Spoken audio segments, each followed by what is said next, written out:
আপনারা দোয়া করবেন। আসলে পরিশ্রম সৌভাগ্যের পরিশ্রম একটা কথা আছে প্রবাদে। আমি আসলে গভর্নমেন্ট জব করি, তারপরও আমি অক্রান্ত ছোট ভাই কোম্পানিতে শ্রম দিয়ে যাচ্ছি।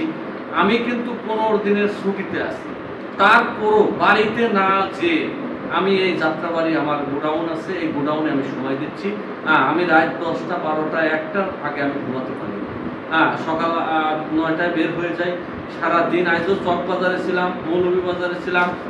ওখানে এই যে প্যাকেটের জন্য এই যে পলিথিন পলি আনা লাগলো, এখানে মনে করেন যে বিভিন্ন প্যাকেটের জন্য পলি আনলাম, বাজারজাত করে আসলাম যে আসলে রেট কত, আমাদের মাল যদি মৌলভীবাজারে দেওয়া হয়, কারণ তারাও তো আমাদের ইম্পোর্টার কাছ থেকে মাল নেয়, তা আমাদের কাছ থেকে যদি মাল নেয় সেক্ষেত্রে আমি বাজারজাত করতে গেছিলাম আজকে।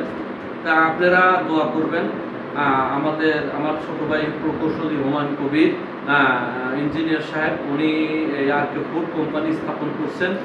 পাশাপাশি উনি কিন্তু মহামান্য রাষ্ট্রপতি মহোদয় বাগদির কোম্পানির জেনারেল ম্যানেজার জিএম হিসেবে কর্মরত আছেন। তারপরে পাশাপাশি নিজস্ব একটা কোম্পানি স্থাপন করছেন। সেই কোম্পানিটা কিছু কর্মচারী আমাদের এই কোম্পানিতে নিয়োগ দিয়ে কাজ করানো হচ্ছে, প্লাস আমার ছোট ভাই কোম্পানিতে আমি পরিচালনা করতেছি। সবাই আরকে ফুড পাশে থাকবেন। তবে একটা আমি কথা বলি, আমরা দুই ভাই কিন্তু মানবিক মানুষ। আমরা ইসলামিক কর্মকাণ্ড থেকে গরিব দুঃখী মানুষের পাশে দাঁড়ানো থেকে সমস্ত কাজে কিন্তু আমরা অংশদার এবং অংশীদার হয়ে কাজ করে আসতেছি। বিষয়টা হলো যে ভাই, আমাদের সততা আছে, আমরা ব্যবসা এবং সততার মাধ্যমে করব, কাউকে 2টা টাকা ঠকাবো না এবং কারোর কাছ থেকে 2টা টাকা জোর জুলুমভাবে নেবো না।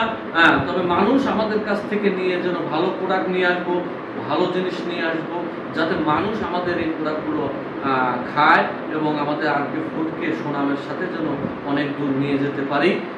এই বলে আমি আমার বক্তব্য শেষ করছি। আসসালামু আলাইকুম।